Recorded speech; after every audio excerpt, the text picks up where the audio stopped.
Hey guys, this is Doug. Will Fix It, and we've got our nozzle cover painted up, ready to go.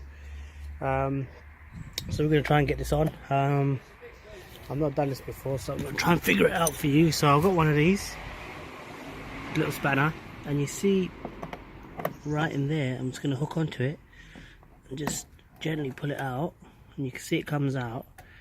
Right now what I need to do is actually get something to hold it out there. You can see it's coming out quite a bit. This is a nozzle I replaced in one of my other videos, which I'll put a link up to. So I need to hold that nozzle in place there while I clip on the cover. So what to do, let me just get this camera on. I know the light's not that great, but the best I can do for now. So I'm going to try and pull that nozzle out, yeah, like I showed you a minute ago.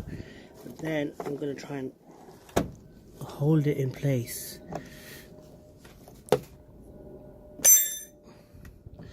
So this is as far as it goes, and then I'm just going to put this on here to protect the bodywork of the car. Or if you can get someone to actually hold it for you, it's even better.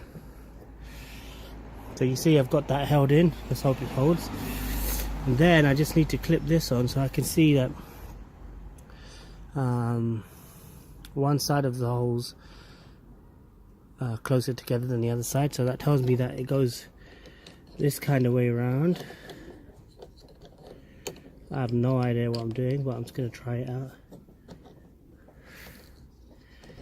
I assume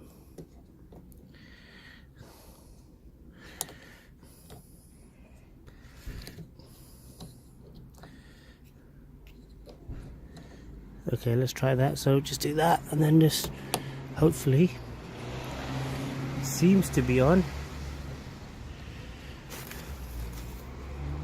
It looks pretty solid, so if I let this go,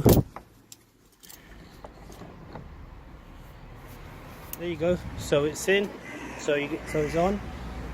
It's obviously a lot cleaner than the rest of the car, so I think once it gets a bit dirtied up and that, it'll be fine. But there you go, it's in, so it's clipped in. If you look at the other one, look at this one, all good, jobs are good. And we'll leave it at that. Thanks for watching. Please sub the channel and catch you guys in the next video. Peace out.